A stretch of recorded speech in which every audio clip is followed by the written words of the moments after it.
안녕하세요. 반갑습니다. 식사하시고 나서 이제 좀 약간 잠이 올 그런 시간인데, 말씀을 사모하심으로 이 자리에 오신 성도님들 환영을 드립니다. 재작년엔가 로마서 성경 골든벨 한다고 해가지고 로마서를 정리를 한번 해달라고 그래가지고 2주에 걸쳐서 3시간씩 해서 6시간에 정리를 했었는데, 히브리서를 또 해달라고 그래가지고 히브리서를 처음에는 한 2시간 만에 한번 해보려고 했는데 도저히 안 되더라고요. 이 히브리서를 제가 한 10년 전에 강해를 했었는데, 그때 14시간에 걸쳐서 거의 1년 동안 했거든요. 여러분들의 1년치 설교를 지금 오늘 한 번에 3시간 만에 정리를 하시는 겁니다. 자, 그러면 유인물 다 가지고 계시죠? 네, 히브리서 들어가도록 하겠습니다. 히브리서 개관입니다. 히브리서가 없었다면 구약의 제사들이 무엇을 의미하는지 이해하기가 무척 힘들었을 거예요. 왜냐하면 히브리서는 구약과 신약을 연결해주는 다리와 같기 때문입니다. 그래서 어떤 성경학자들은 히브리서를 레위기의 주석이다 이렇게 부르기도 합니다. 이 히브리서의 수신자는, 이 히브리서라는 이게 편지잖아요. 이 편지를 받는 사람이 누구냐? 히브리인, 즉 유대인 신자로 이루어진 교회라는 걸 알 수 있는데, 히브리서 1장 1절과 2절을 같이 읽어볼게요. 시작. 옛적의 선지자들을 통하여 여러 부분과 여러 모양으로 우리 조상들에게 말씀하신 하나님이 이 모든 날 마지막에는 아들을 통하여 우리에게 말씀하셨으니 이 아들을 만유의 상속자로 세우시고 또 그로 말미암아 모든 세계를 지으셨느니라, 이렇게 되어 있는데, 여기에서 우리가 알 수 있는 것은 뭐냐면 1절에 보면은 옛적의 선지자를 통해서 여러 부분과 여러 모양으로 누구에게 말씀하셨는 하나님이라고 되어 있어요? 네, 우리 조상들에게 말씀하셨다. 하나님이 선지자들을 통해 말씀하신 민족을 우리 조상이라고 부르고 있어요. 그 말은 이 편지를 받는 사람이 누구라는 거예요? 히브리인이고, 이 편지를 쓴 사람도 히브리인이라는 걸 알 수 있죠. 이해되셨습니까? 그러니까 이 히브리서의 발신자도 히브리인, 수신자도 히브리인이라는 걸 알 수 있죠. 자, 발신자는 근데 누군지 안 나와 있어요. 성경은 침묵합니다. 그런데 또 이제 성경학자들은 집요하게 누구냐 막 이제 추측을 하는 거죠. 가장 가능성이 높은 사람이 바울인 것 같습니다. 이제 여러 가지 근거들을 제가 드러나는데요. 첫 번째 근거 뭐냐면 베드로후서 3장 15절 16절에 보면 베드로 사도가 이런 얘기를 해요. 우리가 사랑하는 형제 바울도 그 받은 지혜대로 너희에게 이같이 썼고 그랬어요. 이 베드로 전후서의 수신자는 흩어져 있는 나그네, 특별히 핍박을 피해서 흩어져 있는, 여러 지역에 흩어져 있는 유대인 신자들에게 쓴 편지가 베드로 전후서입니다.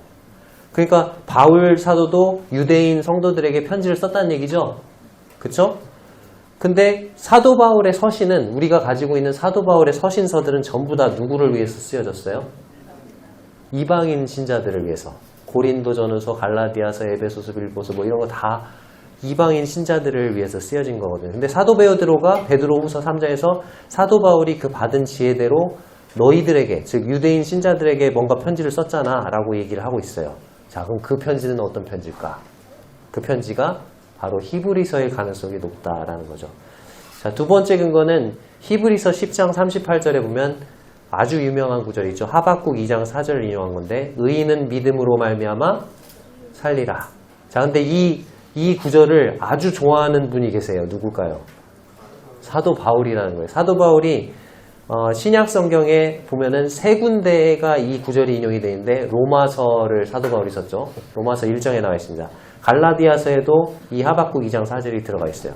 그리고 나머지 하나가 히브리서인데, 이 히브리서는 그러면 사도 바울일 것이다 라는 거죠. 세 번째 근거는 뭐냐면 사도 바울이 쓴 모든 서신서들의 마지막 공통 인사말이 있어요. 이것을 사도 바울의 은혜 서명이다. 편지를 쓰고 맨 마지막에 서명을 하잖아요. 사인을. 근데 사도 바울은 뭘로 서명을 해요? 은혜로 서명을 합니다. 그래서 우리 주 예수 그리스도의 은혜가 너희 모든 이에게 있을지어다. 아멘. 로마서도 그렇고 고린도전서도 은혜가 너희와 함께하고, 고린도후서도 주 예수 그리스도의 은혜와, 갈라디아서도 주 예수 그리스도의 은혜가, 에베소서에도 모든 자에게 은혜가 있을지어다. 빌립보서도 주 예수 그리스도의 은혜가, 골로새서도 은혜가 너에게 있을지어다. 데살로니가전서 주 예수 그리스도의 은혜가, 데살로니가 후서도 은혜가 너희 무리에게 있을지어다. 디모데전서 후서 다 은혜가 너희와 함께 있을지어다. 디도서 은혜가 너희 무리에게 있을지어다. 빌레몬서 우리 주 예수 그리스도의 은혜가 너희 심령과 함께 있을지어다. 자, 히브리서 뭘로 끝났을까요? 은혜가 너희 모든 사람에게 있을지어다. 자, 이걸 봤을 때 이 은혜 서명이네, 사도 바울인 것이 확실한 것 같다, 이제 얘기를 하는 거죠. 네 번째 근거는 히브리서 13장 23절 끝부분에 보면은 우리 형제 디모데가 노인 것을 너희가 알라. 그가 속히 오면 내가 그와 함께 가서 너희를 보리라. 이 히브리서의 기자는 디모데의 사정을 잘 알고 있는 사람, 그리고 디모데와 친분이 두터운 사람. 그래서 이런 것들을 볼 때 사도 바울일 가능성이 높다는 거예요. 근데 성경은 침묵하기 때문에 사도 바울이다 이렇게 단정지어 말할 수는 없습니다. 만약에 사도 바울이 발신자였다면 왜 자기가 이 히브리서를 썼다는 것을 밝히지 않았을까요? 아마도 자신에 대한 유대인들의 편견, 유대인들이 어떤 편견을 가지고 있었냐면 바울은 유대인의 전통과 관습을 무시하고 배척한다더라, 이런 편견을 갖고 있죠. 그래서 그것을 고려해서 자기 이름을 일부러 밝히지 않았을 수도 있습니다.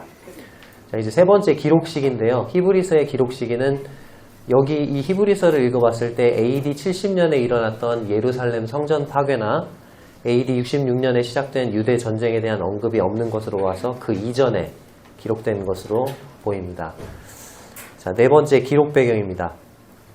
이 히브리서가 기록됐을 때 당시 시대적 배경, 당시에 어떤 유대인이 유대교를 저버리면 그 사람은 배신자로 낙인이 찍혀요. 사회적으로 완전히 추방을 당했고 엄청난 핍박을 받았다는 거죠. 그런 모든 핍박을 감수한 채 자신이 속했던 유대교의 모든 전통과 유산을 버리고 예수 그리스도를 택하는 것은 아주 어려운 일이었습니다. 유대교인은 그리스도인에게 이렇게 말했을 겁니다.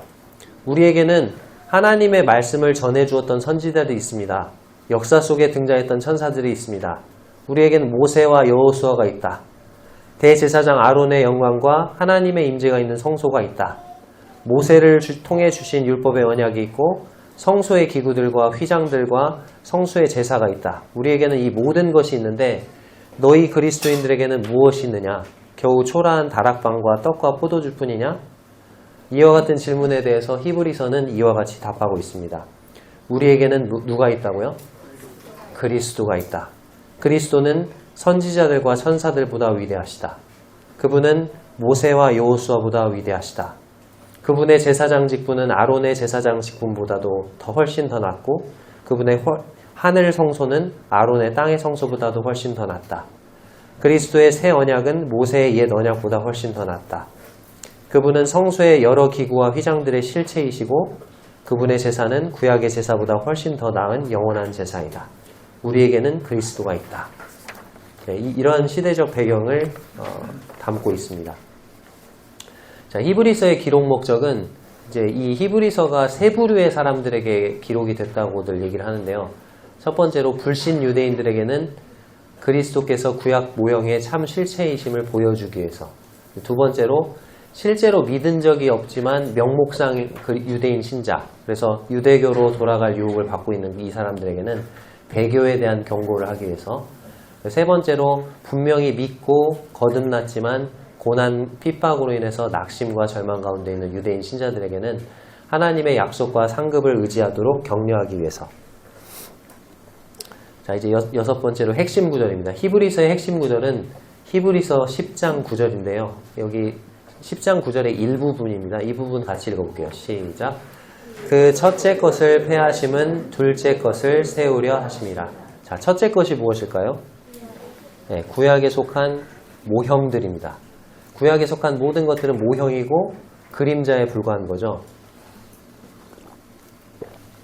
그 첫째 것을 폐하고 이제 둘째 것을 세우는데 둘째 것이 뭡니까?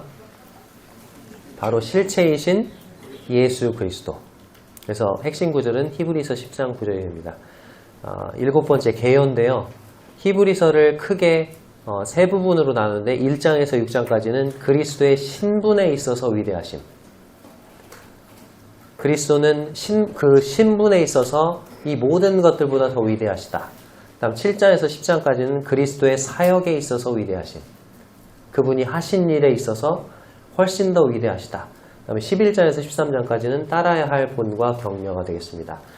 8번에 가서 세부 계열을 보면 그 위에 있는 그 계열을 더 세부적으로 나눈 건데 1장에서 6장까지 그리스도의 신분에 있어서 위대하심, 그래서 1장 1절에서 3절까지는 선지자보다 위대하신 그리스도, 1장 4절에서 14절까지는 천사들보다 위대하신 그리스도.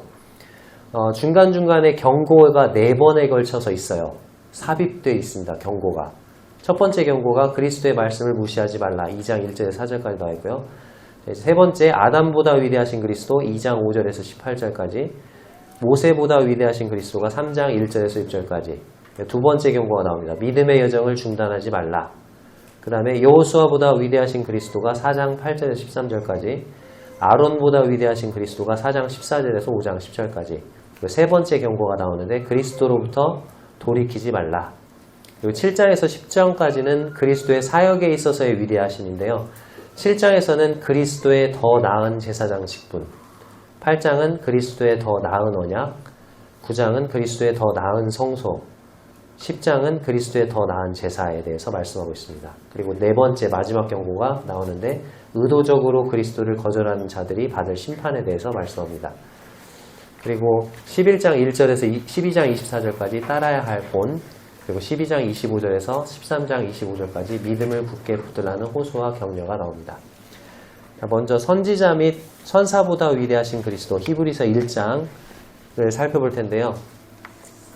1장은 1장 1절에서 3절까지 선지자들보다 위대하신 그리스도, 그리고 4절에서 14절까지 천사들보다 위대하신 그리스도에 대해서 다루고 있어요. 자, 선지자들보다 왜 위대하실까요? 세 가지 면에서 위대하신데, 첫 번째, 신분상 위대하십니다. 이거를 한번 듣고 하는 게 좋겠죠? 히브리서 1장을 한번 들어보겠습니다. 속독으로. 히브리서 제1장. 옛적의 선지자들을 통하여 여러 부분과 여러 모양으로 우리 조상들에게 말씀하신 하나님이 이 모든 날 마지막에는 아들을 통하여 우리에게 말씀하셨으니 이 아들을 만유의 상속자로 세우시고 또 그로 말미암아 모든 세계를 지으셨느니라. 이는 하나님의 영광의 광채시요 그 본체의 형상이시라. 그의 능력의 말씀으로 만물을 붙드시며 죄를 정결하게 하는 일을 하시고 높은 곳에 계신 지극히 크신 이의 우편에 앉으셨느니라. 그가 천사보다 훨씬 뛰어남은 그들보다 더욱 아름다운 이름을 기업으로 얻으심이니 하나님께서 어느 때 천사 중 누구에게 너는 내 아들이라 오늘 내가 너를 낳았다 하셨으며 또다시 나는 그에게 아버지가 되고 그는 내게 아들이 되리라 하셨느냐. 또 그가 맏아들을 이끌어 세상에 다시 들어오게 하실 때 하나님의 모든 천사들은 그에게 경배할지어다 말씀하시며 또 천사들에 관하여는 그는 그의 천사들을 바람으로 그의 사역자들을 불꽃으로 삼으시느니라 하셨으되 아들에 관하여는 하나님이여 주의 보좌는 영영하며 주의 나라의 규는 공평한 규이니이다. 주께서 의를 사랑하시고 불법을 미워하셨으니 그러므로 하나님 곧 주의 하나님이 즐거움의 기름을 주께 부어 주를 동료들보다 뛰어나게 하셨도다 하였고 또 주여 태초에 주께서 땅에 기초를 두셨으며 하늘도 주의 손으로 지으신 바라 그것들은 멸망할 것이나 오직 주는 영존할 것이요 그것들은 다 옷과 같이 낡아지리니 의복처럼 갈아입을 것이요 그것들은 옷과 같이 변할 것이나 주는 여전하여 연대가 다함이 없으리라 하였으나 어느 때 천사 중 누구에게 내가 내 원수로 내 발등상에 되게 하기까지 너는 내 우편에 앉아 있으라 하셨느냐. 모든 천사들은 섬기는 영으로서 구원받을 상속자들을 위하여 섬기라고 보내심이 아니냐.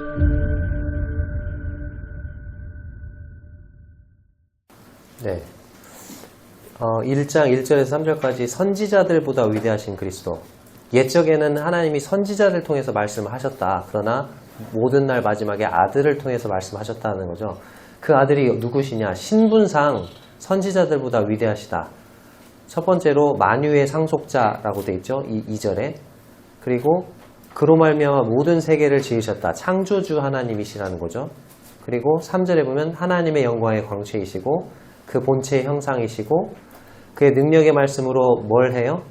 만물을 붙드신다. 만물을 유지하고 계시는 만물의 유지자시라는 거죠. 그래서 신분상 선지자들보다 위대하시다. 그 다음에 그가 하신 일을 봤을 때 선지자들보다 위대하시다. 하신 일이 뭐예요? 죄를 정결하게 하는 일을 하셨다는 거죠. 그리고 그분이 지금 현재 계신 곳을 볼 때도 선지자들보다 위대하시다. 그분은 지금 어디 계십니까? 높은 곳에 계신 지극히 크신 이의 우편에 앉아 계십니다. 그래서 어떤 선지자도 그분의 신분, 하신 일, 그분이 계신 곳에 비견할 수 없다. 그렇게 말하고 있죠.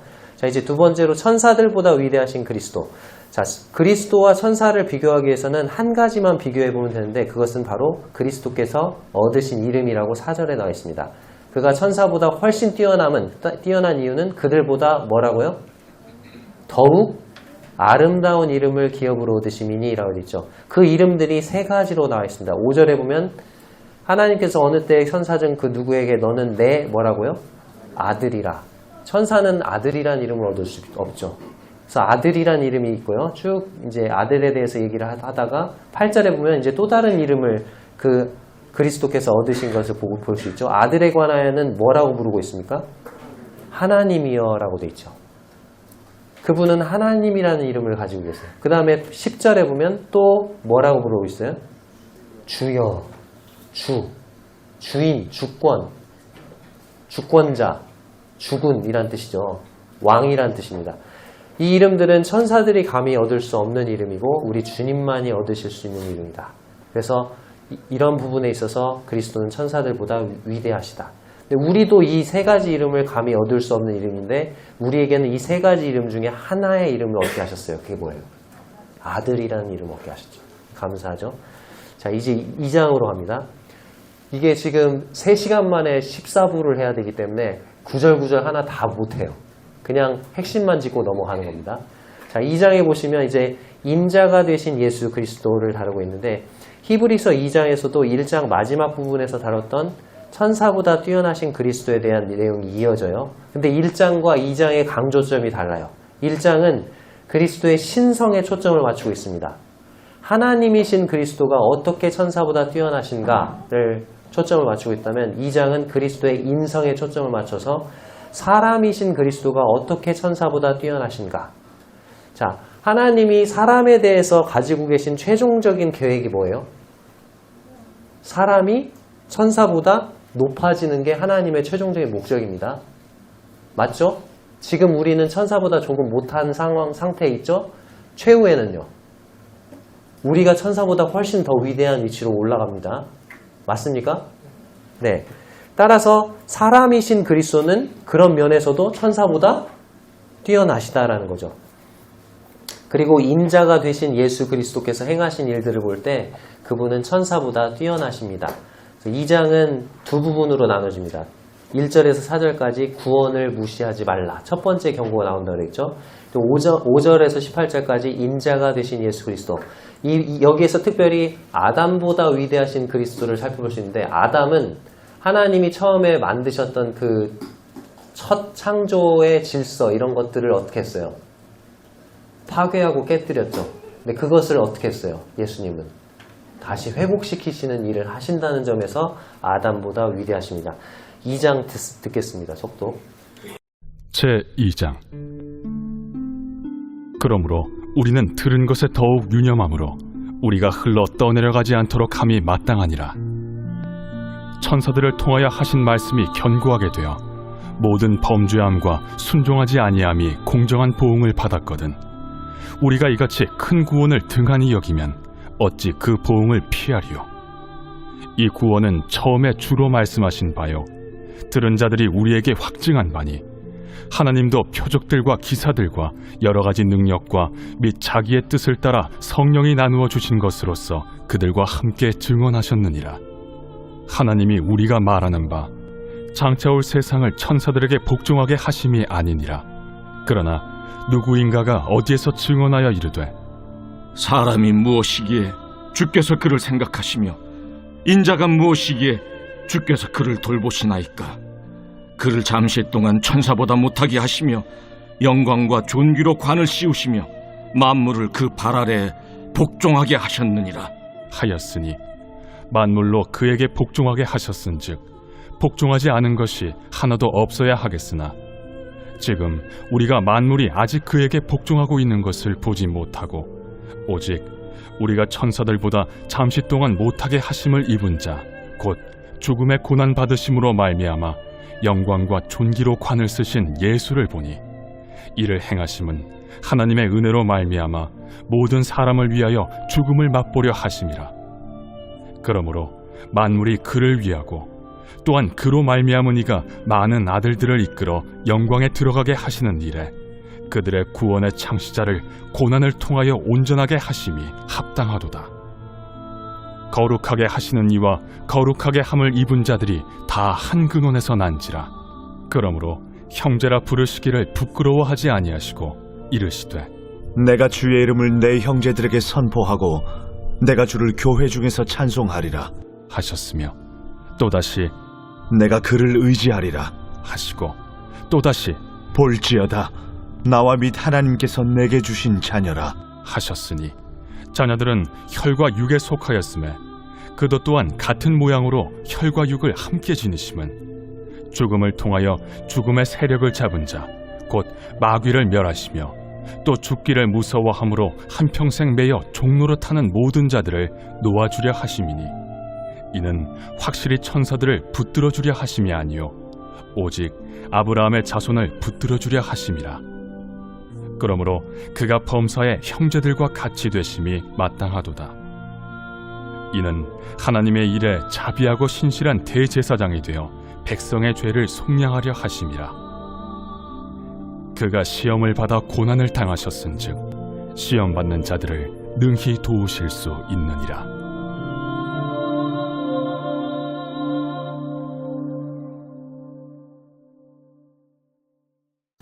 네. 1절에서 4절까지 구원을 무시하지 말라 그렇게 되어 있는데 왜 그러냐면 3절에 그 첫 번째 이유가 나와 있죠. 주님이 친히 말씀하셨기 때문에. 여기 보면은 2절에 보면 천사들을 통하여 하신 말씀이 견고하게 되어 그랬는데 천사들을 통하여 하신 말씀은 신의 산에서 주신 율법을 말해요. 하나님이 직접 십계명 써주신 것 같은데 여기 표현을 보면 천사들을 통해서 그 십계명을 주신 것 같아요. 천사들을 통해서 하신 말씀이 견고하게 돼서 모든 범죄함과 순종하지 아니함이 공정한 보응을 받았거든. 자, 안식일을 지키라고 했어요. 그 모세 율법에. 근데 그것을 어겼어요. 어떻게 됐어요? 돌에 맞아 죽었죠. 그죠? 그러니까 천사들을 통해서 하신 말씀도 이렇게 엄중하게 보응을 받았다는 거죠. 근데 3절에 보면은 우리가 이같이 큰 구원을 등한히 여기면 어찌 그 보응을 피하리요. 이 구원은 처음에 누가 말씀하셨어요? 주로 말씀하신 바요. 주님이 친히 말씀하셨다는 거죠. 율법은 천사를 통해서 말씀하신 것이지만 이 구원은 주님이 친히 말씀하신 것이기 때문에 이 구원의 복음은 예수님이 이 땅에 계실 때 친히 말씀하신 것이고 그 다음에 들은 자들이 우리에게 확증한 바니 두 번째 이유가 들은 자들이 확증해 주었기 때문에 주님이 친히 말씀하신 내용을 들은 사도들이 우리에게 확실하게 증거해 주었기 때문입니다. 다음 네 번째, 하나님도 친히 증언해 주셨다고 되어 있죠. 하나님도 무엇을 통해서요? 친히 표적들과 기사들과 여러 가지 능력과 및 자기의 뜻을 따라 성령이 나누어 주신 것으로 성령의 은사로 사도들이 전하는 복음이 사실이라는 것을 친히 증거해 주신 거죠. 따라서 이와 같은 구원을 무시하는 것은 누굴 무시하는 거예요? 주님을 무시하는 거고 사도들을 거짓말쟁이로 만드는 거고 하나님을 무시하는 게 되는 거죠. 이와 같은 큰 구원을 무시하게 될 때는 아까 모세 율법을 무시했을 때는 돌에 맞아 죽었죠. 이와 같은 큰 구원을 무시하게 될 때는요. 영원한 지옥의 형벌을 받게 된다는 것입니다. 그렇기 때문에 우리는 우리 자신이 믿음의 밧줄로 구원의 항구에 단단히 매여 있는지 우리 믿음을 점검해 봐야 합니다. 이제 5절에서 18절까지 인자가 되신 예수 그리스도, 특별히 아담보다 위대하신 그리스도에 대해서 말씀하고 있는데 왜 그러면 예수님께서 인자가 되셨는가? 네 가지 이유를 말하고 있어요. 첫 번째로 5절에서 9절 상반까지 창조의 질서를 회복하기 위해서 주님이 인자가 되신 첫 번째 이유는 첫사람 아담의 범죄로 파괴되고 무너져버린 창조의 질서를 회복시키고 잃어버린 인간의 통치권을 되찾아주기 위함입니다. 원래는 8절에 보면은 사람을 지으신 거를 막 얘기를 하면서 8절에 만물을 그 발에 복종하게 만드셨죠? 하나님이 우리 인간의 발 앞에 모든 만물이 복종하게 해놨는데 만물이 그로 복종하게 했으니까 복종하지 않은 것이 하나도 없어야 되겠죠? 근데 지금 복종하고 있어요? 모기가 복종하나요? 우리 피를 빨잖아요. 감기 바이러스가 우리를 이렇게 못 살게 굴잖아요. 그죠? 복종 안 하잖아요. 왜 그랬어요? 누구 때문에 그래요? 아담 때문에 그렇다는 거예요. 아담 때문에. 아담은 이렇게 하나님이 주신 질서를 파괴하고 잃어버리고 세상을 엉뚱하게 만들었는데 그래서 누가 오셨어요? 만물이 아직 사람에게 복종하고 있는 것을 보지 못하고 이제 그걸 복종시키기 위해서 누가 오신 걸 봐요. 이제 9절에 오직 우리가 천사들보다 잠시 동안 못하게 하심을 입잡고 죽음의 고난받으심을 말미암아 영광과 존귀로 간을 쓰신 누구를 봐요? 예수를 보니라고 되어 있죠. 창조 질서를 회복하기 위해서 인자가 되셨습니다. 두 번째 이유는 많은 아들들을 영광으로 이끌기 위해 9절에서 13절까지 반복되는 표현들의 공통점은 뭐냐면 자녀, 아들들, 형제 이런 표현이 나와요. 가족관계죠. 주님이 인자가 되신 두 번째 이유는 우리를 하나님의 자녀, 아들들, 주님의 형제라는 놀라운 특권을 얻게 하시고 영광으로 이끄시기 위함입니다. 가족관계가 뭘로 맺어지죠? 피로 맺어지죠. 그래서 우리는 예수 그리스도의 피로 하나님의 가족이 된 것입니다. 그 다음에 14절에서 16절까지 예수님이 인자가 되신 이유는 마귀를 멸하기 위해서. 자, 여기 지금 14절에 나와 있죠. 자녀들은 혈과 육에 속하였음에 그도 또한 같은 모양의 혈과 육을 함께 지니심은 죽음을 통하여 죽음의 세력을 잡은 자 곧 마귀를 뭐 한다고요? 멸한다. 이거는 존재를 소멸시킨다는 의미가 아니고 힘을 잃어버리게 한다. 영향력을 잃어버리게 한다라는 의미입니다. 마귀가 이 세상의 죄를 통해서 죽음을 들여왔죠. 근데 예수님께서는 죄가 요구하는 값을 십자가에서 죽으심으로 완전히 지불하셨어요. 그래서 죽음의 세력을 잡았던 사탄의 머리가 깨진 거죠. 그래서 믿는 우리들에게 있어서 죽음은 더 이상 두려움이 아니고 천국으로 들어간 문일 뿐입니다. 그리고 17절에서 18절까지 네 번째 인자가 되신 이유에 대해서 말하고 있는데 자비하고 신실한 대제사장이 되시기 위해서. 완전한 하나님이시면서 완전한 인간이신 예수 그리스도는 우리의 완벽한 중보자이시고 대제사장으로서 우리의 모든 죄를 속량하셨고 지금도 시험받는 자들을 능히 도우실 수 있다고 17절과 18절에서 말씀하고 있습니다. 자, 이제 3부로 넘어가겠습니다. 예수를 깊이 생각하라.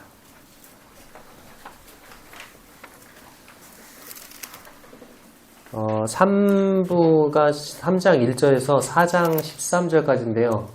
끊기가 어렵네요. 16절까지 그냥 3장 4장 바로 속독 듣겠습니다. 먼저 제3장.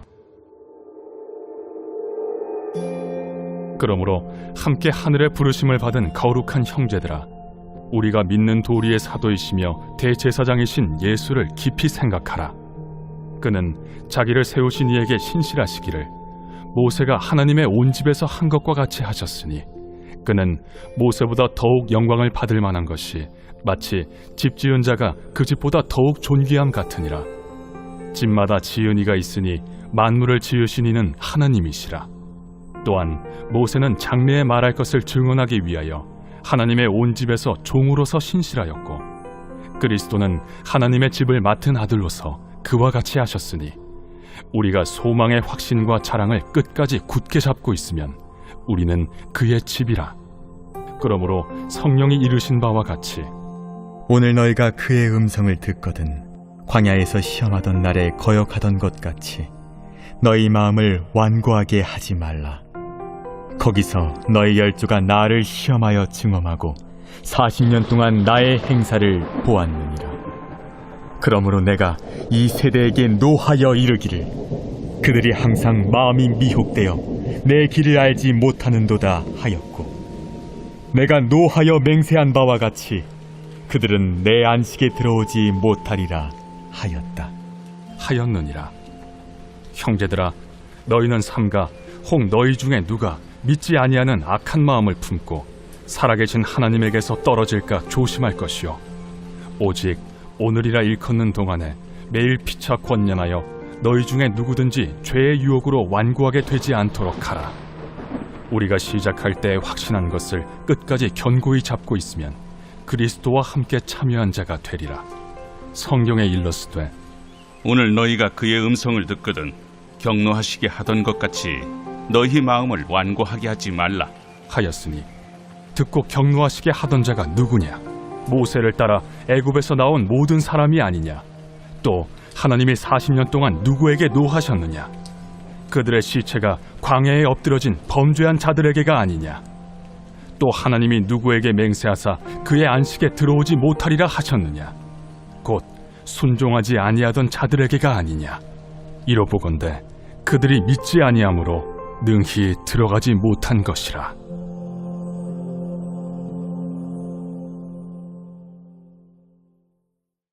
제4장. 그러므로 우리는 두려워할지니 그의 안식에 들어갈 약속이 남아있을지라도 너희 중에는 혹 이루지 못할 자가 있을까 함이라. 그들과 같이 우리도 복음 전함을 받은 자이나 들은 바 그 말씀이 그들에게 유익하지 못한 것은 듣는 자가 믿음과 결부시키지 아니함이라. 이미 믿는 우리들은 저 안식에 들어가는도다. 그가 말씀하신 바와 같으니 내가 노하여 맹세한 바와 같이 그들이 내 안식에 들어오지 못하리라 하셨다. 하였으나 세상을 창조할 때부터 그 일이 이루어졌느니라.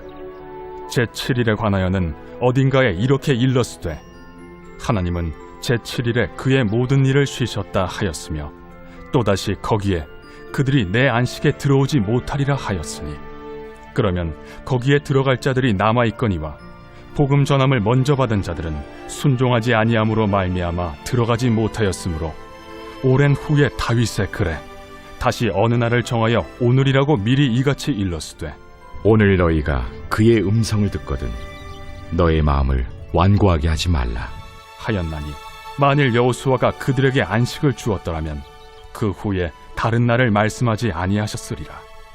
그런즉 안식할 때가 하나님의 백성에게 남아있도다.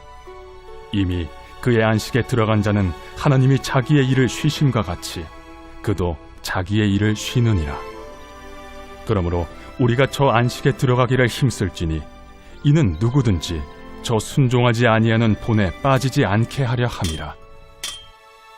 하나님의 말씀은 살아있고 활력이 있어 좌우에 날선 어떤 검보다도 예리하여 혼과 영과 및 관절과 골수를 찔러 쪼개기까지 하며 또 마음의 생각과 뜻을 판단하나니, 지으신 것이 하나도 그 앞에 나타나지 않음이 없고 우리의 결산을 받으실 이의 눈앞에 만물이 벌거벗은 것 같이 드러나느니라. 그러므로 우리에게 큰 대제사장이 계시니 승천하시니 곧 하나님의 아들 예수시라. 우리가 믿는 도리를 굳게 잡을지어다. 우리에게 있는 대제사장은 우리의 연약함을 동정하지 못하실 이가 아니요 모든 일에 우리와 똑같이 시험을 받으신 이로되 죄는 없으시니라. 그러므로 우리는 긍휼하심을 받고 때를 따라 돕는 은혜를 얻기 위하여 은혜의 보좌 앞에 담대히 나아갈 것이니라.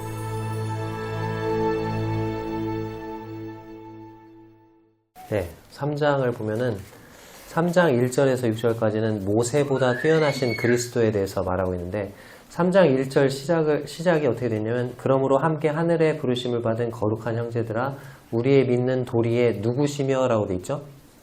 사도이시며 대제사장이신 예수를 깊이 생각하라 이렇게 되는데, 사도가 누구냐면 보내심을 받은 자가 사도죠. 사도라는 말의 의미가 보내심을 받은 자. 자, 그러면 구약시대 때 보내심을 받은 사람이 있고 신약시대 때 보내심을 받은 사람이 있어요. 대표적인 인물. 구약시대 때 보내심을 받은 사람이 누구예요? 모세라는 거죠. 신약시대에 보내심을 받은 사람은 예수님. 자, 모세는 무엇을 위해서 보내심 받았어요? 이스라엘의 구원을 위해서 보내심을 받았어요. 예수님은요? 이 세상의 구원을 위해 보내심을 받았어요. 모세와 예수님을 계속 여기서 비교하고 있는데, 모세는 하나님의 온 집에서 충성스러웠다고 2절에 나와 있죠. 근데 예수님은 어떤 분이에요? 집 지은 자라고 돼 있죠. 집 지은 자가 집보다 더 존귀하다. 그죠? 그리고 모세는 뭘로 신실했다고 돼 있어요? 종으로서 신실했다고 돼 있죠. 5절에 하나님의 온 집에서 종으로서 신실했다. 근데 예수님은요? 아들로서 하나님의 집을 맡은 아들로서 신실하셨다고 6절에 나와 있죠.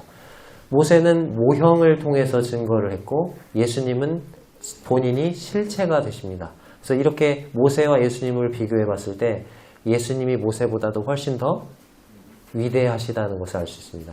3장 7절에서 4장 13절까지 불신앙에 대한 경고가 나오고요.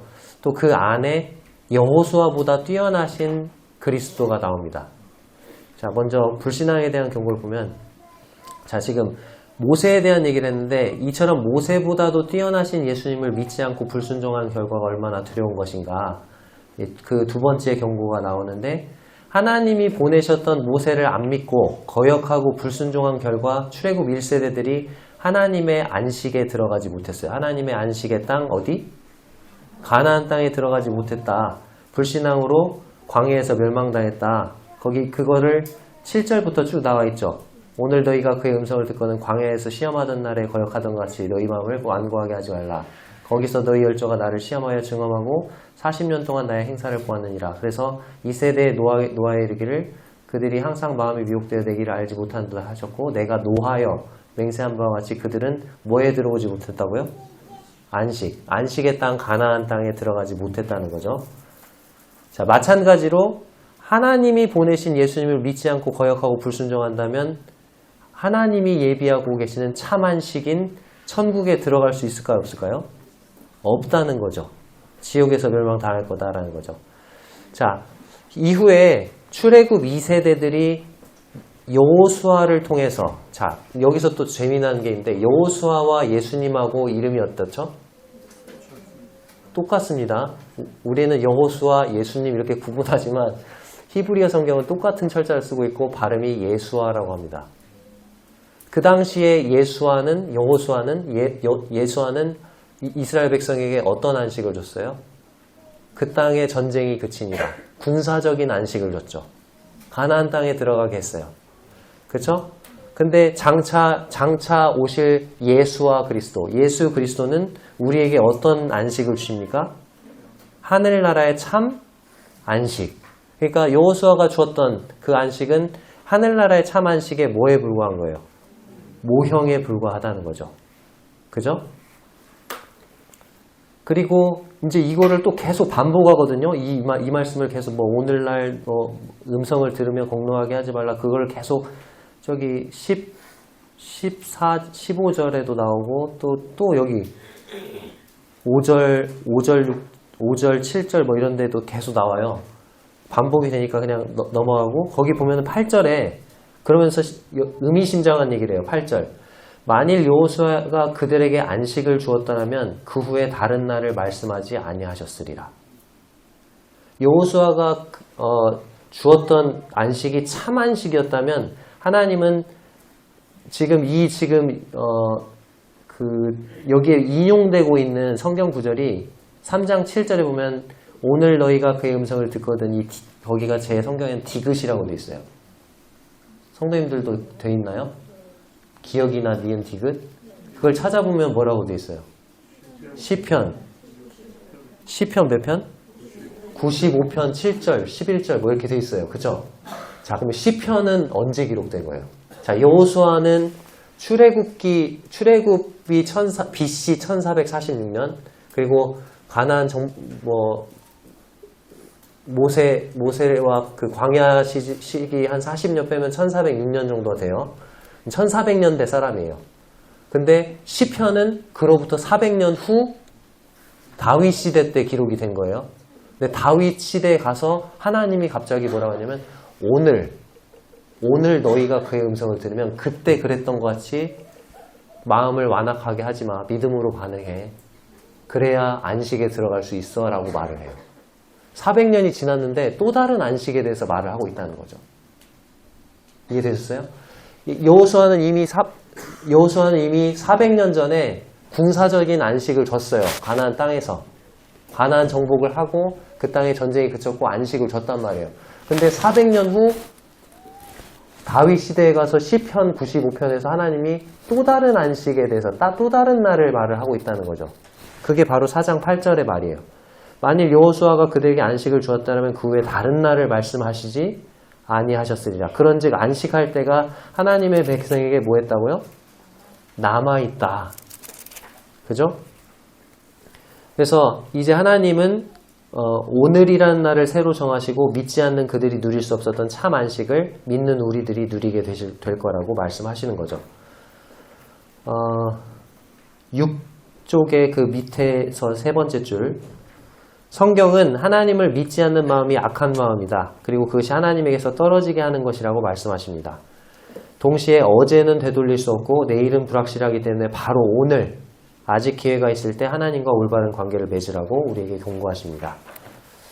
히브리서 4장 12절에서 13절 말씀을 보면 하나님의 말씀은 살아있고 활력이 있어 좌우에 날선 어떤 검보다도 예리하여 혼과 영과 관절과 골수를 찔러 쪼개기까지 하며 또 마음의 생각과 뜻을 판단하나니 지으신 것이 하나도 그 앞에 나타나지 않음이 없고 우리의 결산을 받으실 이의 눈앞에 만물이 벌거벗은 것 같이 드러나니라.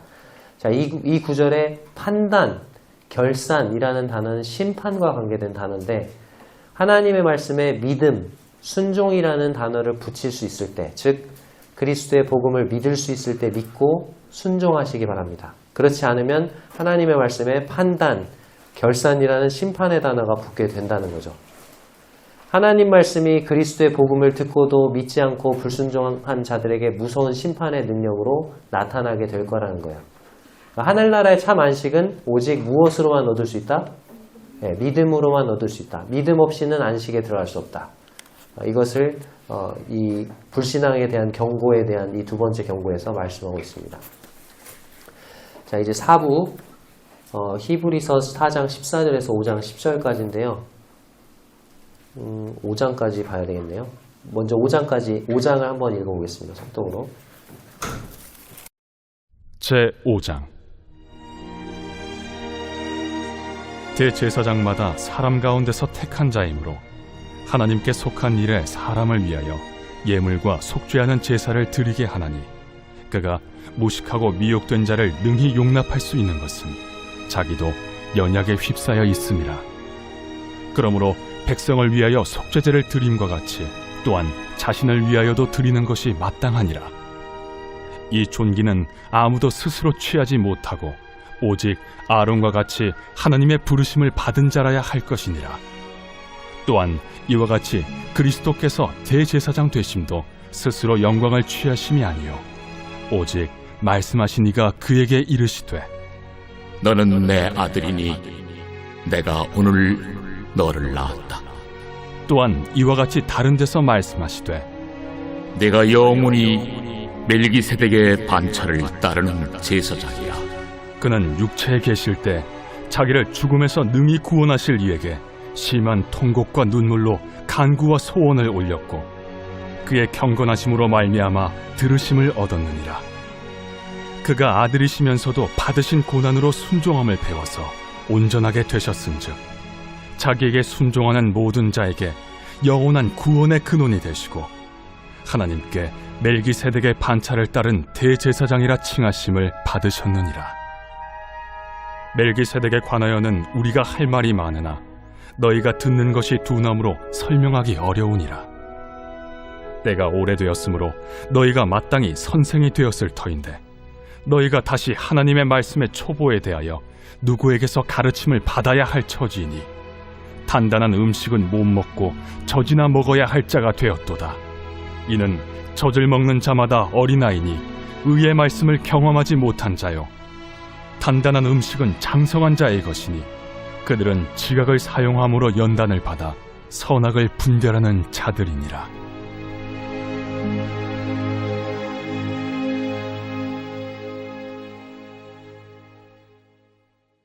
네. 4부에서는 큰 대제사장 예수 그리스도, 이제 예수님을 아론과 비교해서 아론보다 위대하신 그리스도에 대해서 말씀하고 있어요. 이 여기 보니까 14절, 4장 14절에 보면은 그러므로 우리에게 어떤 대제사장이 계신다고 말하고 있어요? 큰 대제사장이라고 되어 있죠. 영어에는 a great high priest. 그래서 위대한 대제사장. 그러니까 대제사장, 제사장 중에서 으뜸이 누구죠? 제사장들 중에서 우두머리? 대제사장인데 대제사장들, 모든 대제사장들 중에서 가장 으뜸이 누구라는 거예요? 예수 그리스도, 큰 대제사장, 즉 위대한 대제사장이라는 거죠. 아론 이후에 수많은 대제사장들이 있었지만 큰 대제사장이라고 부를 수 있는 분은 누구밖에 없다? 예수님밖에 없다. 그러면 우리 주 예수 그리스도는 대제사장이 될 충분한 자격을 갖추고 계신가? 그리고 큰 대제사장이라는 칭호를 얻을 만큼 아론보다 훨씬 더 위대하신가? 여기 보니까 대제사장이 어떤 자격을 갖추었는지를 보니까 세 가지 자격을 갖춰야 되는데, 첫 번째로 사람 가운데 택한 자다. 1절, 대제사장마다 사람 가운데서 택한 자이므로 하나님께 속한 일에 사람을 위하여 예물과 속죄하는 제사를 드리게 하나니, 이렇게 되어 있죠. 대제사장은 다른 사람들을 대신해서 예물과 속죄하는 제사를 하나님께 드리는 사람이기 때문에 사람이어야 했어요. 그렇다면 주님은 어떤 분이셨죠? 네, 완전한 인간이셨죠. 그분은 하나님의 아들이셨지만 동시에 예수라는 이름을 지닌, 14절에 나있죠. 하나님의 아들 예수시라. 예수라는 이름을 지닌 완전한 사람이셨고 육체로 우리와 함께 이 땅에 계셨습니다. 5장 7절에 그는 육체에 계실 때에 이렇게 되어 있죠. 그분은 대제사장 아론보다도 더 나은 제사를 드리셨고, 대제사장 아론은 이 땅의 모형인 성막, 지성소로 들어갔죠. 근데 예수님은 하나님이 실제로 임재해 계신 그 임재의 실체이신 하늘에 들어가셨습니다. 자, 두 번째로 연약함을 능히 용납할 수 있는 자. 5장 2절에 보면 그가 무식하고 미혹된 자를 능히 용납할 수 있는 것은 자기도 연약에 휩싸여 있습니다. 이렇게 되어 있죠. 대제사장 아론이 인간의 연약함을 능히 용납할 수 있었던 이유가 뭐예요? 자기 자신도 연약한 사람이니까. 그래서 이 아론 같은 경우에는 백성들을 위한 속죄제를 드리기 전에 앞서서 뭘 해야 돼요? 먼저 자기 자신의 죄를 위한 속죄제를 드려야 했어요. 근데 예수님은요, 죄가 없으시니까 자신을 위한 속죄제를 드릴 필요가 있어요? 없어요? 없습니다. 그분은 죄가 없으시지만 우리의 연약함을 능히 동정하실 수 있어요. 왜? 모든 일에 우리와 똑같이 시험을 받으셨다고 15절에 말씀하고 있죠. 그분은 인간으로서 겪는 시험과 어려움을 해결하기 위해서 자신의 신적인 능력을 사용하지 않으셨어요. 40일간 줄이고 광야에서 시험을 당하셨을 때 배가 고팠어요. 사탄이 찾아왔어요. 이 돌멩이를 떡으로 변해서 먹어, 그렇게 했죠. 예수님이 그 신적인 능력을 사용하셨어요? 아니요, 사용 안 하셨어요. 그러니까 우리가 겪는 시험이나 문제들을 똑같이 사람으로서 온전하게 받기를 원하셨기 때문에 그렇죠. 자, 그러면 여기서 질문을 할 수 있겠죠. 아니, 아론하고 예수님하고 그럼 누가 우리가 받는 그 유혹, 시험의 강도를 더 잘 이해할까? 우리가 언뜻 생각할 때는 연약한 인간이 더 잘 이해할 수 있을 것 같죠. 그 전에 제가 뭐 예시를 들어드렸나 모르겠는데, 태풍이 와요. 나무가 두 그루가 있어요. 초속 20m짜리가 왔어요. 근데 이 나무는 쓰러져 버렸어. 그리고 옆에 있는 나무는 계속 버텼어. 근데 그때 왔던 최고 태풍의 풍속이 40m였어요. 초속 40m. 그거에도 건졌어요. 자, 그러면은 어떤 나무가 그 강도를 가장 더 잘 알죠? 초속 40의 그 강풍을 견딘 나무가 제대로 그 시험의 크기와 어려움을 더 잘 알겠죠. 예수님은 그 모든 시험을 받았는데 넘어가셨어요? 안 넘어가셨어요? 안 넘어가셨거든요. 그러니까 우리가 받는 모든 시험과 유혹의 그 강도를 가장 많이 아시는 분이 누구시다? 예수님이시다. 그래서 태풍에 쓰러져 버린 나무보다도 태풍을 끝까지 온전히 견딘 나무가 태풍의 강도를 온전히 이해하듯이 우리 주님은 사람으로서 받을 수 있는 가장 심한 고난을 받으셨기 때문에 우리가 받는 시험의 강도를 아시고 우리의 연약함을 능히 동정하실 수 있습니다. 그 다음에 세 번째로 대제사장의 자격 요건 중에 하나가 하나님의 부르심을 받은 자다. 5장 4절에서 6절을 보면 이 존귀는, 대제사장이 되는 그 존귀는 아무도 스스로 취하지 못하고 오직 아론과 같이 누구의 부르심을 받은 자라야 된다고요? 하나님의 부르심을 받아야 된다.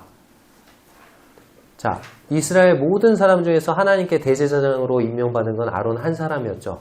근데 모세하고 아론을 비교하면은 누가 더 위대한 지도자죠? 모세잖아요. 근데 왜 하나님은 모세가 아닌 아론을 대제사장으로 택하셨을까요? 자, 모세는 40년 동안 왕궁에서 애굽 바로의 공주의 아들로 지냈죠. 그동안에 이스라엘 백성과 함께 이스라엘 백성이 받는 모든 학대와 고난을 함께 했던 사람이 바로 누구예요? 아론이었기 때문에 하나님이 누구를? 아론을 대제사장으로 지명하신 거예요. 대제사장은 모든 그 백성의 그것을 채우라고 동정할 수 있는 사람이어야 하기 때문에 이와 같이 그리스도께서 대제사장 되심도 스스로 영광을 취하신 것이 아니다. 5절에 보면 뭐라고 되어 있습니까? 너는 내 아들이니 내가 오늘 너를 낳았다. 이렇게 말씀하신 그 하나님께서 예수님을 6절에 보면 네가 영원히 뭘 따른 제사장이다? 네, 멜기세덱의 반차, 멜기세덱의 뭐 서열, 계열 이렇게 번역을 하기도 하는데요. 멜기세덱의 반차를 따른 제사장이다. 이렇게 하나님께서 주님을 택하시고 선언하고 계시죠. 이 땅에 오심으로 그분이 사람이 되셨고 온전한 사람으로서 사람들을 대표하는 영원한 대제사장이 되실 수 있었습니다. 이와 같은 큰 대제사장이 우리에게 있다. 이 사실을 통해서 우리에게 두 가지를 하라고 권면하는데 첫 번째, 뭘 굳게 잡으라고요? 14절에 보니까 우리에게 큰 대제사장이 계시니 승천하시니 곧 하나님의 아들 예수시라. 그러면서 뭐 하라고요? 우리가 믿는 도리를 굳게 잡으라. 이 히브리서 수신자들이 처했던 그 상황, 핍박을 받고 유대교로 돌아가야 되나 이런 상황에서 이것을 얘기하면서 너희의 그 모든 어려움을 다 알고 계셔. 그러니까 너희 믿는 도리를 어떻게 해? 굳게 잡아. 그렇게 얘기하는 거고, 두 번째, 어디에 담대히 나아가라고 했어요? 16절에 그러므로 우리는 긍휼하심을 받고 때를 따라 돕는 은혜를 얻기 위하여 은혜의 보좌 앞에 담대히 나아가라. 그렇게 얘기를 하고 있는 거예요. 그래서 3장 1절 처음에 3장 1절에 보면 그러므로 함께 하늘에 부르심을 받은 거룩한 형제들아 우리 믿는 도리의 사도이시며 대제사장이신 예수를 깊이 생각하라 그랬잖아요. 깊이 생각하라 이렇게 돼 있는데 이게 깊이 생각하라는 말이 다른 번역성에는 너의 생각을 예수님께 고정시켜라. 그렇게 말하고 있어요. 그래서 그렇게 우리 생각이 우리의 큰 대제사장이신 예수 그리스도께 사로잡혀서 그래서 우리의 믿음이 더 굳게 되고 하나님의 은혜 보좌에 담대히 나아가게 되길 바란다고 말하고 있습니다. 자, 이제 5부로 가겠습니다. 5부까지 하고 잠깐 쉬고 할게요. 6장을 한번 들어보겠습니다. 제6장 그러므로 우리가 그리스도의 도의 초보를 버리고 죽은 행실을 회개함과 하나님께 대한 신앙과 세례들과 안수와 죽은 자의 부활과 영원한 심판에 관한 교훈의 털을 다시 닦지 말고 완전한 대로 나아갈지니라. 하나님께서 허락하시면 우리가 이것을 하리라. 한번 빛을 받고 하늘의 은사를 맛보고 성령에 참여한 바 되고 하나님의 선한 말씀과 내세의 능력을 맛보고도 타락한 자들은 다시 새롭게 하여 회개하게 할 수 없나니 이는 그들이 하나님의 아들을 다시 십자가에 못 박아 드러내놓고 욕되게 함이라. 땅이 그 위에 자주 내리는 비를 흡수하여 바가난 자들이 쓰기에 합당한 채소를 내면 하나님께 복을 받고 만일 가시와 엉겅퀴를 내면 버림을 당하고 저주함에 가까워 그 마지막은 불사름이 되리라. 사랑하는 자들아, 우리가 이같이 말하나 너희에게는 이보다 더 좋은 것 곧 구원에 속한 것이 있음을 확신하노라.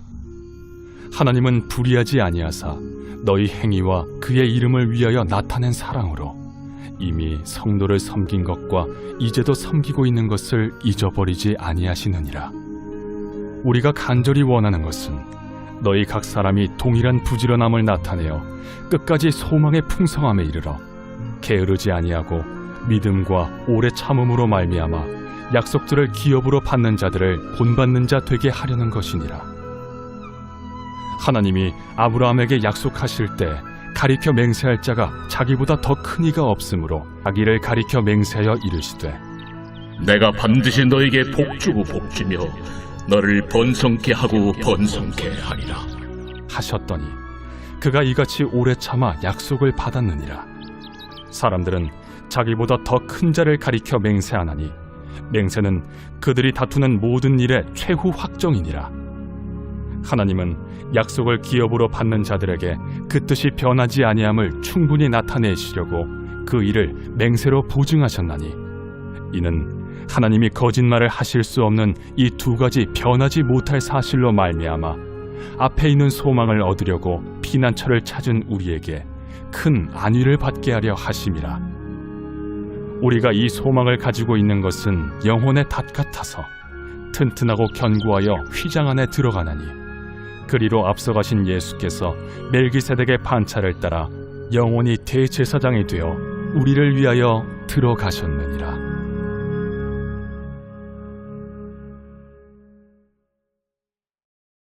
네. 5부 돌아서지 말라. 5장 11절에서 6장 20절은 히브리서에 나오는 세 번째 경고인데요. 이 경고를 한마디로 합쳐하면 돌아서지 말라는 것입니다.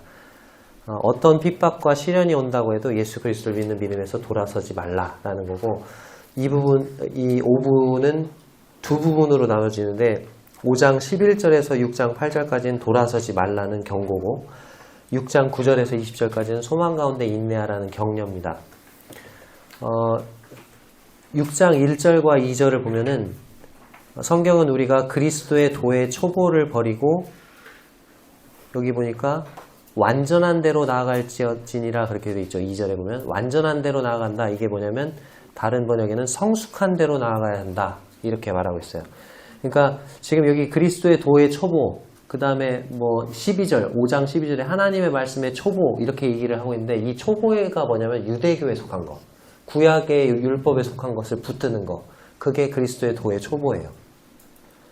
그러니까 너희들 구약과 유대교에만 자꾸 머무르려고 하지 말고 어린아이처럼 되려고 하지 말고 성숙해야지. 하나님이 예수 그리스도를 보내시고 실체를 보내주셨는데 왜 자꾸 옛날 거 어릴 때 거를 자꾸 붙드는 거야. 그렇게 얘기를 하는 거죠. 그래서 완전하고 성숙한 예수 그리스도에 관한 진리로 나아가야 해 라고 말을 하고 있습니다. 그래서 그리스도의 도의 초보가 쭉 나와 있죠. 6장 1절에 보면 거기 표로 제가 정리를 했는데, 자, 어떤 걸 회개함이라고 되어 있습니까? 죽은 행실을 회개함이라고 되어 있죠.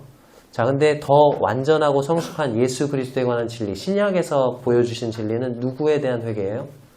사도행전 20장 21절에 하나님께 대한 회개와 라고 되어 있죠. 그리고 두 번째, 그리스도의 도의 초보, 하나님께 대한 신앙이라고 했죠. 하나님이 계시다는 거 믿는 그 믿음. 근데 거기에서 머무르지 말고 이제 누구에 대한 믿음으로? 주 예수 그리스도에 대한 믿음으로. 이것도 사도행전 20장 21절에 나와 있죠. 자, 그 다음에 세례들이라고 되어 있는데 이 세례들이 우리가 말하는 우리가 받는 세례 침례가 아니에요. 여기는 씻는 것이라고 번역된 성경들도 있고, 그 구약의 율법에 보면 여러 가지 정결 예식 있죠. 막 씻는 거, 그런 걸 가리킵니다. 근데 겉을 그렇게 몸 씻고 손 씻고 뭐 손발 씻고 이렇게 겉을 씻는 게 중요한 게 아니죠. 진짜 씻어야 될 건 뭐예요? 네, 그리스도의 피로 양심을 씻는 것이다라는 거고, 그 다음에 안수가 나오는데 이 안수는 희생제물에 안수하고 그 짐승을 잡아서 제사드렸잖아요. 그 안수를 말하는데 그 짐승에게 안수할 게 아니고 누구에게 안수해야죠? 나의 죄를 담당하신 예수 그리스도께 안수를 해야 되겠죠. 그 다음에 죽은 자의 부활, 6장 2절에 나와 있는데 죽은 자들이 다 부활한다 언젠가. 그것을 구약 성경에서는 알 수 있어요. 그렇지만 우리는 거기서 더 나아가서 죽은 자 가운데서 부활할 거 믿죠? 자, 우리가 이제 주님이 다시 오시게 될 때 먼저 가신 성도님들이 부활하죠? 그죠? 그런 다음에 천년왕국이 이 땅에 일어나죠. 천년왕국 끝에 악인들이 부활해요. 그러면 첫째 부활과 둘째 부활 사이에는 몇 년의 간격이 있어요? 1000년의 간격이 있어요. 그러면 우리는 어느 부활에 참여한 사람들이에요? 첫째 부활에 참여하니까 죽은 사람들 가운데서 부활을 하는 거예요. 우리는 먼저. 우리는 그걸 믿잖아요. 그 다음에 6번째 영원한 심판이라고 되어 있는데 우리는 요한복음 5장 24절에 심판에 이르지 아니하는 것을 또 믿고 있잖아요. 그렇죠? 자, 여기 지금 6장 4절에서 6절까지 여기 나와 있는 이 사람들이 이게 뭐 성경 난해 구절이라고 해가지고 이 6장 4절에서 6절에 나와 있는 이 사람들을 구원받은 사람으로 해석을 하면은 구원받은 사람이 구원을 잃어버릴 수도 있다. 잘못된 이제 오류에 빠지게 됩니다. 근데 여기 나와 있는 사람들은 구원받지 못한 사람들이에요. 여기 보니까 한 번 빛을 받았어요. 하늘의 은사를 어떻게 했어요? 맛을 봤어요. 성령의 참여도 했어요. 하나님의 선한 말씀과 내세의 능력을 뭐 했어요? 맛을 봤어요. 계속 맛봤다고 하죠. 제가 그 태국이나 필리핀 가면은 제가 싫어하는 과일이 있어요. 막 오줌 지린 맛이 나는 잭프루트이라고 있어요. 저는 두리안은 좋아하는데 잭프루트은 못 먹어요. 막 지리거든요. 김종환님 잘 드시는데 잭프루트를 저한테 먹으라고 쳤어요. 맛을 봤어요. 도저히 목구멍으로 삼키지를 못했어요. 그래서 어떻게 했을까요? 뱉었어요. 그럼 저는 이거 먹은 거예요? 안 먹은 거예요? 이 잭프루트이 제 몸의 일부가 된 거예요? 안 된 거예요? 안 된 거죠. 예수님을 맛을 봤어요. 근데 먹었으면 예수님이 나의 일부가 되고 나는 예수님과 연합이 되겠죠. 근데 예수님을 못 먹겠네 하고 뱉었어요. 그러면 안 먹은 거죠. 예수님이 내게 아닌 거죠. 그렇죠? 이 사람들은 구원받은 사람이 아닌 거예요. 그들은 그냥 하늘의 은사, 예수님이 행하시는 기적, 표적 이런 것들을 통해서 그 은사들을 맛봤어요. 성령의 그런 능력들을 맛봤을 뿐이죠. 근데 그런 특권에도 불구하고 구원받지 못했다는 거죠. 겉으로는 믿었다고 고백했지만 주 예수 그리스도를 개인의 구주로 영접한 적이 없었기 때문에 핍박이 올 때 유대교로 돌아가고자 하는 유혹을 받은 거죠. 그러니까 유대교로 돌아간다 어떤 사람이? 그러면 그 사람은 자신이 진정으로 구원받지 못했다는 것을 증거하는 거고 동시에 하나님이 주신 유일한 구원의 방법을 거부하는 것을 의미하는 거예요. 이제 6장 9절에서 20절까지 소망 가운데 인내하라는 격려가 나오는데 여기 앞에 8절까지 이 사람들은 명목상의 그리스도인들에 대한 경고라면 이제 9절부터는 약간 어조가 바뀌어요. 여긴 진짜 믿는 사람들, 그래도 그 중에는 진짜 믿는 사람들도 있었을 거 아니에요. 이 히브리서를 받은 이 편지를 받는 사람 중에는. 그러니까 그 사람들한테 격려를 따뜻하게 합니다. 뭐라고 해요? 어조가 다르죠? 9절에 사랑하는 자들아. 우리가 이같이 말하지. 내가 이렇게 너무 좀 세게 말하긴 했지만 너희에게는 이보다 더 좋은 것, 곧 구원에 속한 것이 있음을 확신하노라. 그러면서 부드럽게 격려하죠. 10,000원짜리 지폐를 불빛에 이렇게 비춰보면은 뭐가 희미하게 나타나죠? 세종대왕 얼굴이 희미하게 나타나야지 위조 지폐 아닙니다. 그 얼굴 나타나야 돼요. 이걸 워터마크라고 그래요. 이 워터마크는 진짜 화폐와 위조 지폐를 구분하는 데 사용되죠. 구원받은 그리스도인에게도 워터마크가 있다. 데살로니가전서 1장 3절에 보면은 이건 한번 찾아볼게요. 손 여기다 놓고. 데살로니가전서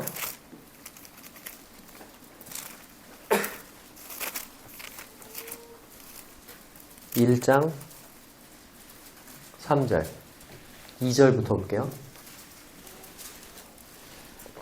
1장 2절 3절 같이 읽어보겠습니다. 데살로니가전서 1장 2절 3절 신약성경 329쪽입니다. 시작. 우리가 너희 모두로 말미암아 항상 하나님께 감사하며 기도할 때 너희를 기억함은 너희의 믿음의 역사와 사랑의 수고와 우리 주 예수 그리스도에 대한 소망의 인내를 우리 하나님 아버지 앞에서 끊임없이 기억하니. 데살로니가 성도들에게 있어서 워터마크가 있었어요. 확실한. 그것은 믿음과 사랑과 소망. 믿음, 소망, 사랑이라는 거죠. 믿음 뭘로 나타나요? 역사, 일, 행위로 나타납니다. 믿음의 행위. 사랑은요? 수고로 나타납니다. 소망은요? 소망이 있으니까 인내할 수 있죠. 그쵸? 자, 그런데 이제 이걸 기억하신 상태에서 다시 본문으로 돌아서 히브리서로 와서 히브리서 6장에 보면 이 히브리서의 수신자들에게는 6장 10절을 보겠습니다. 6장 10절. 이들에게 있었던 게 있죠. 하나님이 불의하지 아니하사 너희 무엇과 행위가 있네요. 자, 무엇에서 나는 행위일까요? 여기다 믿음이라고 써놓으면 좋겠죠. 아, 이들에게 믿음이 있구나. 그의 이름을 위하여 나타낸 무엇으로? 사랑으로 이미 성도를 섬긴 것과 사랑이 나왔네요. 자, 믿음과 사랑이 있어요. 이제도 섬기고 있는 것을 잊어버리지 않으십니다. 자, 이들에게는 믿음과 사랑은 견고하게 있는데 11절에 보니까 뭐가 없어요. 11, 12절을 보니까 우리가 간절히 원하는 것, 너희들을 향해서 간절히 원하는 게 있는데 너희 각 사람의 동일한 부지런을 나타내요. 끝까지 무엇에? 네, 소망이 부족. 지금 소망의 인내, 소망의 풍성함에 이를 게으르지 아니하고 믿음과 뭐라고요? 오래 참음. 소망 가운데 인내해야 되는데 그게 지금 부족하니까 자꾸 막 낭망하고 낙심하고 그러는 거죠. 그래서 너희들 좀 그렇게 했으면 좋겠다. 소망의 오래 참, 소망의 인내. 그러면서 아브라함 얘기를 꺼내요. 13절에서 하나님이 아브라함에게 약속하실 때 그렇게 했죠. 자, 아브라함은 얼마나 인내했어요? 아브라함은 소망 가운데 얼마나 인내했어요? 몇 살에 애기 낳았어요? 100세. 너희 이렇게까지 참진 않잖아. 아브라함을 생각해. 네. 아브라함이 소망 가운데 인내했잖아. 그 아브라함을 닮아라는 거죠. 그래서 하나님이 우리에게 주신 약속과 맹세는 결코 변치 않고 반드시 이루어진다. 하나님이 거짓말을 하실 수 없는 두 가지라고 했는데 그게 뭐예요? 18절. 이는 하나님이 거짓말하실 수 없는 이 두 가지 변치 못할 사실로 말미암아. 두 가지 변치 못할 사실이 17절에 나와 있어. 두 가지 단어. 약속과 맹세입니다. 그렇죠? 그래서 우리에게는 도피성이 되신 예수 그리스도께 피하면 우리의 생명이 안전하다는 소망이 있고 18절에 그리고 앞서가신 예수께서 어디가 앞서가신 예수께서라고 되어 있죠? 20절 그리로 앞서가신 예수께서 멜기세덱의 반차를 따라 영원히 제사장에 있는 우리를 위하여 들어가셨느니라. 여기 보니까 20절에 앞서가신 예수께서라고 되어 있는데 앞서가셨다는 것은 뒤따라간 사람이 있다는 거죠. 바로 누가 뒤따라가요? 우리가. 예수님이 들어가신 그 천국에 우리도 들어가게 될 거라는 거죠. 그래서 이와 같은 놀라운 사랑, 소망으로 인해서 인내할 수 있다고 하나님이 말씀하십니다. 정신이 없이 막 달려가네요. 그렇죠? 잠깐 쉬었다가 저 시계로 40분에 두 번째 시간 시작하겠습니다.